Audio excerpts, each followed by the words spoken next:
the guy presenting thought of the day. Please listen to me carefully. Education is the most powerful value which can be changed the earth. Education is most powerful. Which can be changed the earth. हाँ, which can change our future. Future. Future fate है ना। अब इसमें English में कहा है, English में ये कह रहा है कि वह एजुकेशन ऐसा हथियार है कि जिससे हम क्या कर सकते हैं, हमारा फ्यूचर बदल सकता है, ऐसे कह रहे हैं ना। हाँ, तो कल भी बात आई थी कि education is most powerful weapon which can change our future our life. अगर पढ़ाई लिखाई अच्छी होगी, हम अच्छे पढ़े लिखे होंगे, तो कहीं भी हम एग्जिस्ट कर सकते हैं, बहुत अच्छी तरह से सरवाइव कर सकते हैं। ठीक है ना। सरवाइव करने का मतलब अच्छा जीवन जी सकते हैं, नहीं जी सकते हैं। कल भी बताया था इसी बारे में कि बिना एजुकेशन के हम कुछ भी नहीं कर सकते, है ना। तो पढ़ाई बहुत जरूरी है, पढ़ाई लिखाई अभी आपके लिए क्या है, बहुत जरूरी है। ठीक है ना।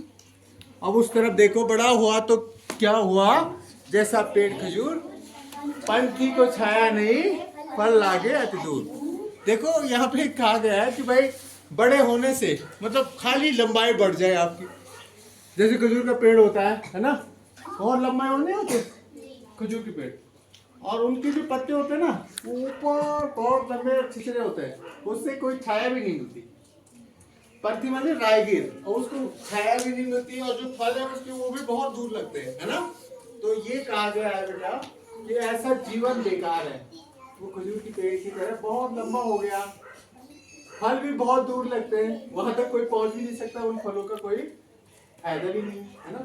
और पंछी को छाया नहीं, राहगीर जो चल रहे हैं उनके लिए भी छाया नहीं होती, खजूर का पेड़ देखो उससे कोई छाया भी नहीं होती था, है ना। तो इसलिए ऐसा पेड़ होने का यानी ऐसा जीवन होने का भी कोई फायदा नहीं, है ना। हमारा जीवन अगर परोपकार में ना लगे, दूसरों की सेवा में ना लगे, समाज की सेवा में ना लगे, ठीक है ना, तो हमारा जीवन क्या कहते हैं, बेकार है ना। तो ये संत वाणी है, आपको समझना है, ठीक है। हाँ, और सबसे बड़ा महाद्वीप एशिया महाद्वीप है। एक जीके का प्रश्न आपको मिल गया कि सबसे बड़ा महाद्वीप क्या है, एशिया महाद्वीप, और हम एशिया महाद्वीप में ही रहते हैं। ठीक है। महाद्वीप होते बेटा जहाँ कई देशों का समूह का महाद्वीप नहीं होता। और कितने महाद्वीप है, 7 महाद्वीप। आपको सबको उनके नाम याद होने चाहिए और होंगे भी आपको, ठीक है ना।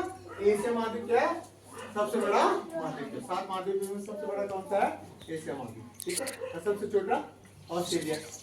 ऑस्ट्रेलिया एक देश भी है, महाद्वीप भी है, ठीक है। ऑस्ट्रेलिया को हम एक देश भी मानते हैं, देश भी है और एक महाद्वीप भी है, तो सबसे छोटा हो गया, ठीक है। तो हम एशिया महाद्वीप में रहते हैं। भारत देश किस महाद्वीप में है, एशिया महाद्वीप में, ठीक है। अब ब्लैक बोर्ड अपडेट देख लीजिए।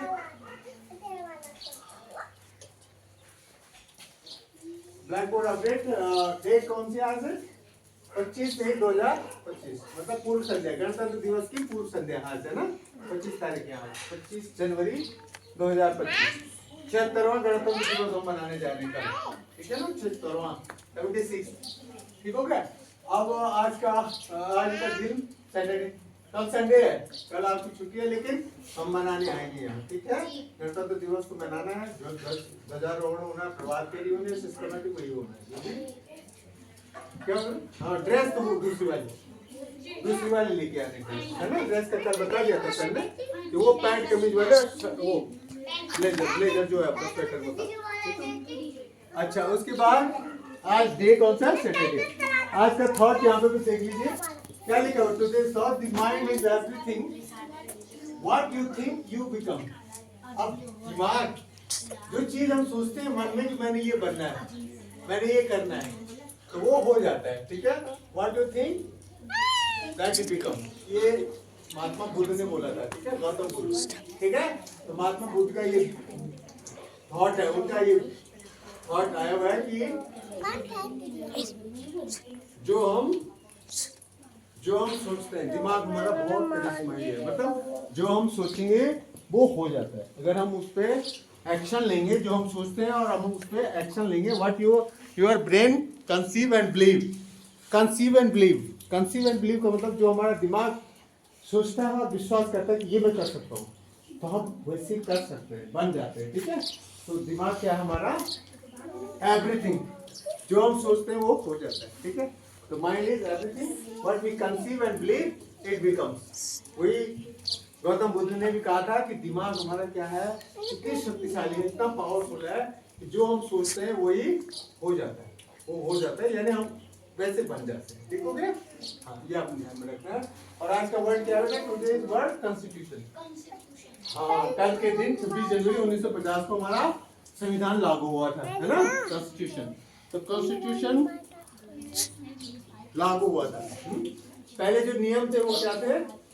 1947 में 15 अगस्त 1947 में देश आजाद तो हुआ, लेकिन जो रूल रेगुलेशन थे वो पुराने चले थे, अंग्रेजों के बनाए हुए रूल। लेकिन जब हमारा संविधान बन के तैयार हुआ, कितने दिन लगे थे उसको?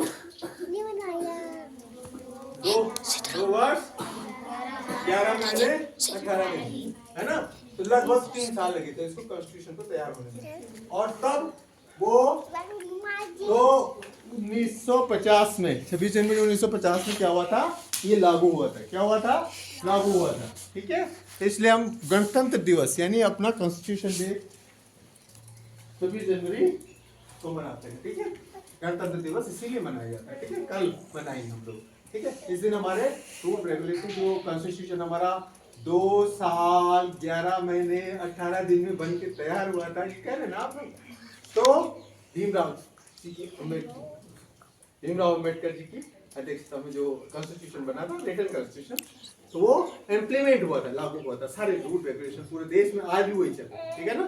कुछ अमेंडमेंट होते हैं टाइम टू टाइम, कुछ सुधार भी होते हैं, टाइम अमेंडमेंट होते हैं उनको, लेकिन बाकी तो जो मेन बॉडी है वही अभी हम, वो हमारा जो देश है उसी कॉन्स्टिट्यूशन के हिसाब से चलता होता है। ठीक है, यहाँ प्रजातंत्र है। ठीक है, कोई राजा नहीं होता यहाँ पे। ठीक है ना? तो वो कॉन्स्टिट्यूशन के हिसाब से हमारा देश चलता है।